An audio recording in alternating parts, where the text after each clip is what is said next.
En voz alta Relatos presenta El arte de la adivinación, de Andrea Camilleri. Un caso del comisario Montalbano. Relato perteneciente al libro de relatos breves titulado Un mes con Montalbano.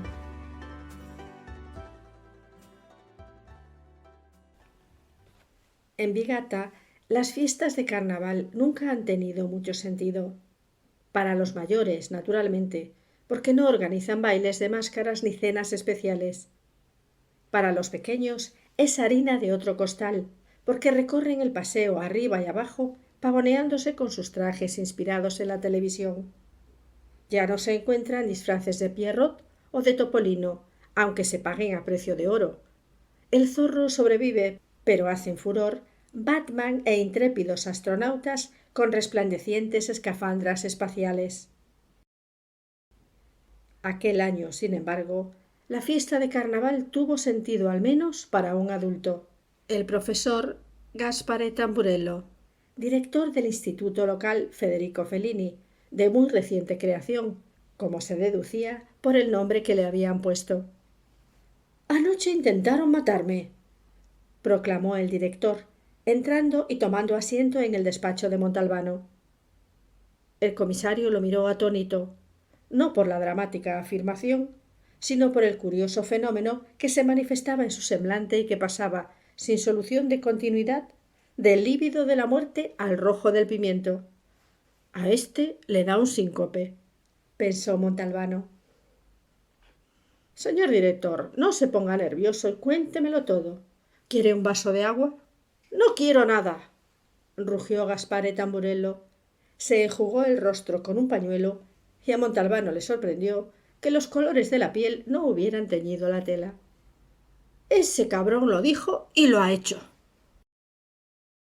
Oiga, señor director, tranquilícese y cuéntemelo todo, desde el principio.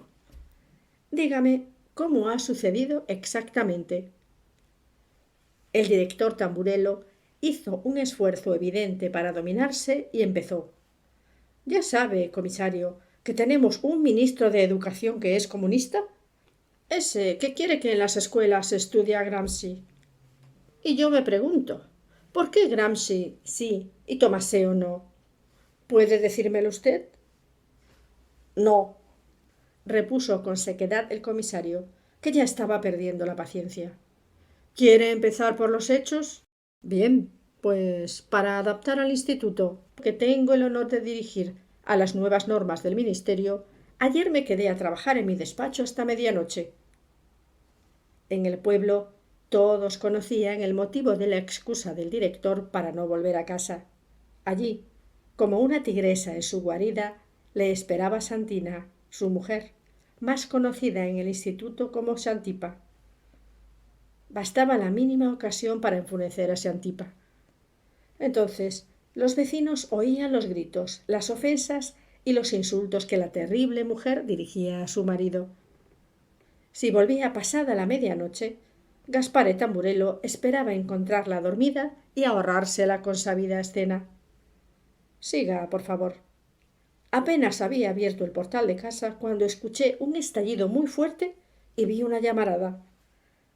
Hasta oí claramente unas risitas. ¿Y qué hizo usted? ¿Qué quería que hiciera? Eché a correr escaleras arriba. Olvidé tomar el ascensor. Estaba muy asustado. ¿Se lo contó a su esposa? Inquirió el comisario, que cuando se lo proponía sabía ser perverso. No. ¿Por qué? La pobre estaba durmiendo. ¿Y usted vio la llamarada? Naturalmente. En el semblante de Montalbano apareció una expresión de duda y el director se dio cuenta. No me cree. Le creo, pero es extraño. ¿Por qué? Porque si alguien, pongamos por caso, le dispara por la espalda, usted oye el disparo, pero no puede ver la llamarada. ¿Me explico? Pues yo la vi. ¿De acuerdo? El color lívido de la muerte y el rojo del pimiento se fundieron en un verde aceituna.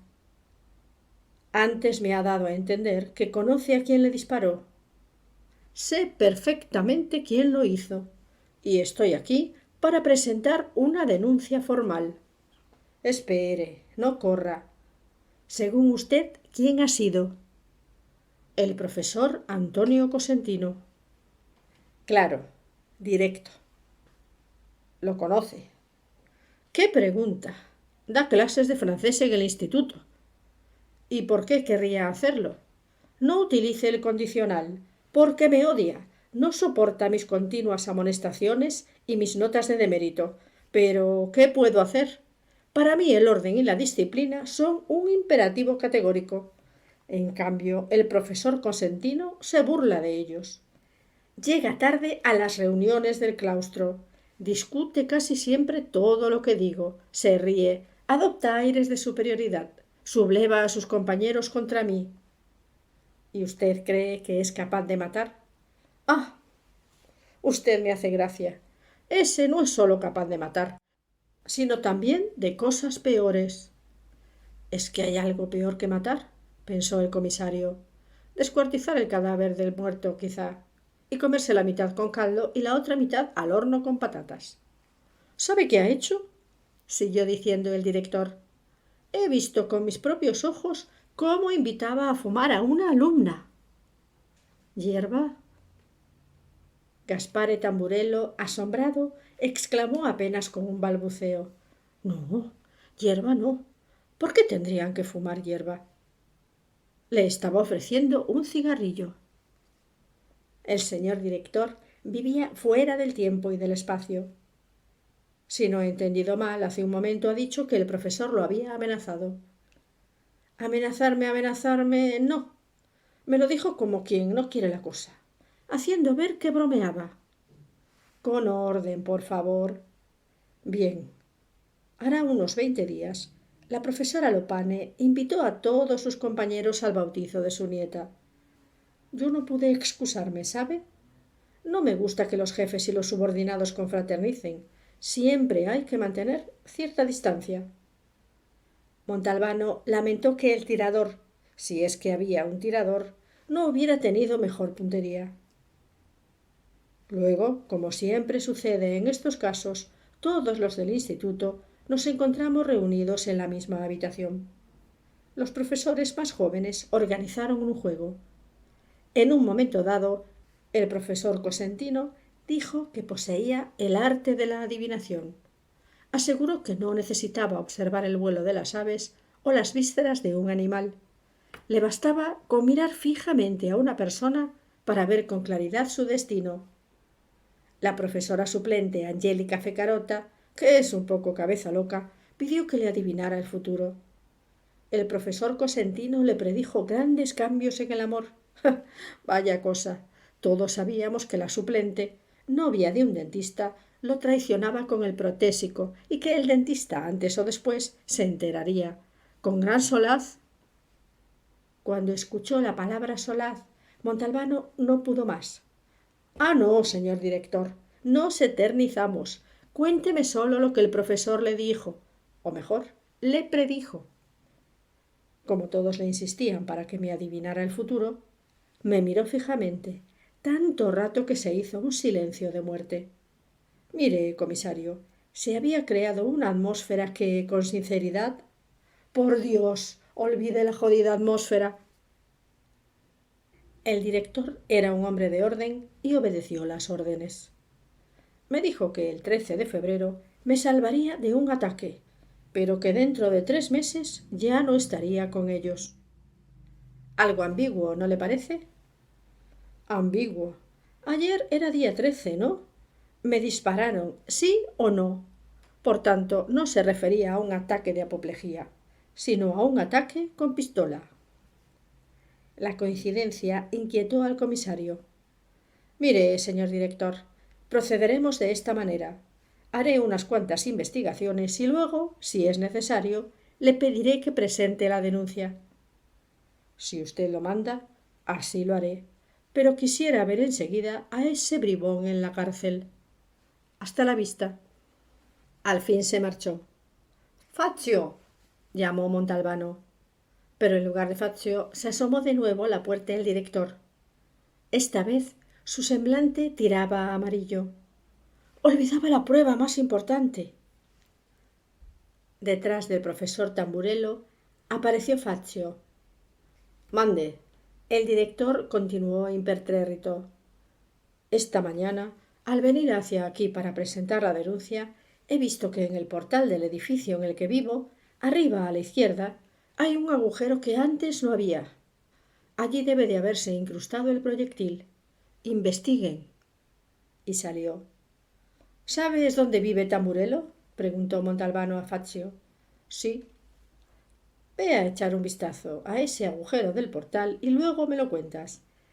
Espera. Antes llama por teléfono al instituto. Que te pongan con el profesor Cosentino y le dices que quiero verlo hoy después de almorzar. A las 5. Montalbano volvió al despacho a las 4 menos cuarto, un poco molesto por la digestión de un pescado a la plancha tan fresco que había recuperado la facultad de nadar en su estómago. Hay un orificio, le contó Fazio, pero es muy reciente. La madera está viva. No lo ha causado un proyectil. Parece hecho con un cortaplumas. Y no hay ningún rastro de la bala. Tengo una opinión. Di. No creo que hayan disparado al director.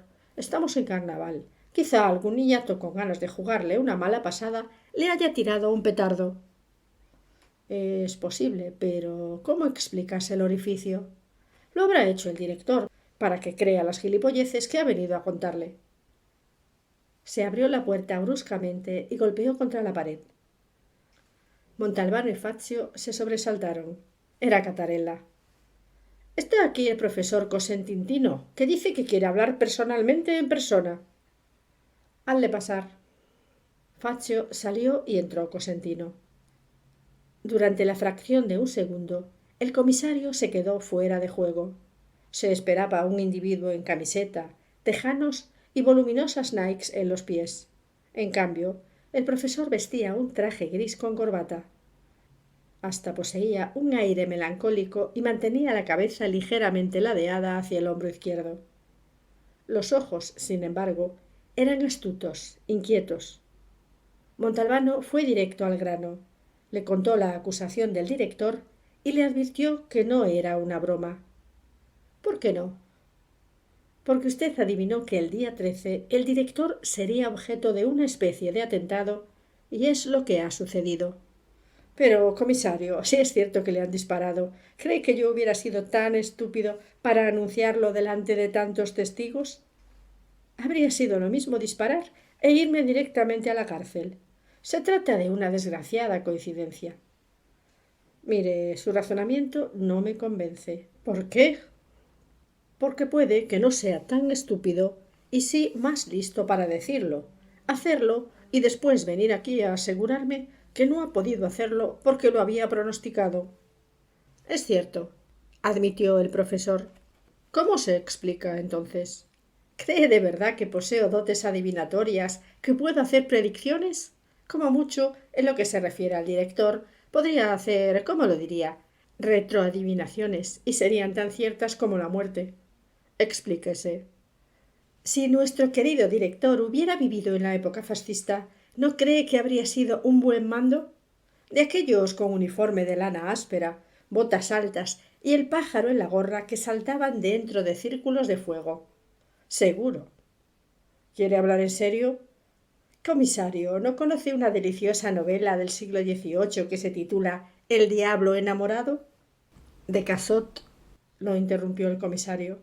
La he leído. El profesor se recuperó enseguida del ligero estupor. Cierta noche, Jacques Cazot se encontraba con unos amigos célebres y adivinó con exactitud el día de su muerte. Bien. Oiga, profesor, ya conozco la anécdota. La he leído en Gérard de Nerval. El profesor se quedó boquiabierto. ¡Caramba! ¿Cómo sabe estas cosas? Leyendo, replicó el comisario con brusquedad, y aún más serio añadió: este asunto no tiene ni pies ni cabeza.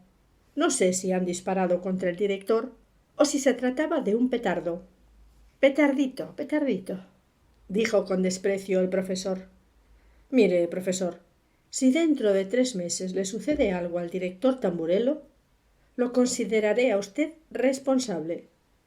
Aunque coja una gripe, aventuró Antonio Cosentino, sin asomo de desconcierto. Y sucedió lo que tenía que suceder. Al director Tamburello le indignó mucho que el comisario no aceptara la denuncia y que no esposara a quien, según su criterio, era el responsable, y empezó a dar una serie de pasos en falso. Durante el primer consejo de profesores, con un talante a la vez severo y dolorido, comunicó al consternado auditorio que había sido víctima de un atentado del que había escapado milagrosamente por intercesión, así constaba en el orden del día, de la Virgen y del deber moral, del que era un esforzado defensor. Durante el discursito no dejó de mirar con clara intención al profesor Antonio Cosentino, que reía a carcajadas. El segundo paso en falso consistió en confiar el asunto al periodista Pipo Ragonese, corresponsal de Televigata, que tenía al comisario entre ceja y ceja. Ragonese lo contó a su modo. Afirmó que Montalbano, al no proceder contra el autor material del atentado, estaba favoreciendo la delincuencia. El resultado fue muy sencillo. Mientras Montalbano se carcajeaba, todo Vigata se enteró de que alguien había disparado contra Tamburello. También se enteró la esposa del director, que hasta entonces había estado a oscuras de todo el asunto, cuando un día encendió el televisor para ver el noticiario de las 12:30. El director, ignorante de que su mujer lo sabía todo, se presentó a comer a las 13:30. Todos los vecinos estaban en las ventanas y en los balcones para disfrutar un rato. Xantipa insultó a su marido, lo acusó de tener secretos con ella, le dijo que era un cobarde que se dejaba disparar como un cagado cualquiera y acusó al desconocido de tener, literalmente, una puntería de mierda. Después de una hora de aporreamiento, los vecinos vieron salir al director precipitadamente del portal, como hace un conejo cuando el hurón lo acosa en la madriguera. Volvió al instituto y encargó que le llevaran un bocadillo a su despacho. Hacia las 6 de la tarde, como siempre, las mentes más especulativas del pueblo se reunieron en el café Castiglione. «Es un cabrón», comenzó el farmacéutico Luparello. «¿Quién? ¿Tamburello o Cosentino?», preguntó el contable Prestia. «Tamburello. No dirige el instituto, lo gobierna. Es una especie de monarca absoluto. Se dedica a joder a todo el que no se doblega a su voluntad. Recordad que el año pasado expulsó a toda la clase de segundo C, porque los alumnos no se levantaron inmediatamente cuando entró en el aula». «Es verdad», intervino Tano Pisiota, comerciante de pescado al por mayor, y añadió bajando la voz hasta convertirla en un soplo. «Y no olvidemos que entre los chicos de segundo C expulsados estaban el hijo de Josué Marchica y la hija de Nené Gangitano». Se hizo un silencio reflexivo y preocupado. Marchica y Gangitano eran personas entendidas a las que no se podía hacer un desaire, y expulsar a sus hijos no era un desaire. «Ya no se trata de antipatía entre el director y el profesor Cosentino. La cosa es mucho más seria», concluyó Luparello. Precisamente en ese momento entró el director. No captó la atmósfera que su presencia suscitaba. Cogió una silla y la acercó a la mesa. Pidió un café. «Lo siento, pero tengo que volver a casa», dijo inmediatamente el contable Prestia. «Mi mujer tiene un poco de fiebre». «Yo también tengo que irme. Espero una llamada telefónica en el despacho», dijo a su vez Tano Pisiota. «Mi mujer también está un poco febril», afirmó el farmacéutico Luparello, que tenía escasa fantasía. En un visto y no visto, el director se encontró solo ante la mesa. Por si acaso, era mejor no dejarse ver a su lado. Corrían el riesgo de que Marchica y Gangitano se formaran una falsa opinión de su amistad con el profesor Tamburello. Una mañana, mientras estaba comprando en el mercado, la esposa del farmacéutico Luparello se acercó a la señora Tamburello. «Qué valiente es usted, señora. Yo, en su lugar, me habría escapado o habría echado a mi marido de casa». «¿Por qué?» «¿Cómo que por qué? ¿Y si los que le dispararon y se equivocaron deciden asegurarse y ponen una bomba detrás de la puerta de su apartamento? Aquella misma noche, el director se trasladó al hotel. Pero la hipótesis de la señora Luparello prosperó de tal manera que las familias Papachena y Lococo, que vivían en el mismo rellano, cambiaron de casa. El director Tamburello, al límite de la resistencia física y mental, solicitó y obtuvo el traslado. Al cabo de 3 meses ya no estaba con ellos, como había adivinado el profesor Cosentino. ¿Me despeja una duda?, preguntó el comisario Montalbano. ¿Qué fue el disparo? Un petardo, repuso tranquilo Cosentino. ¿Y el agujero encima del portal? ¿Me creerá si le digo que no lo hice yo?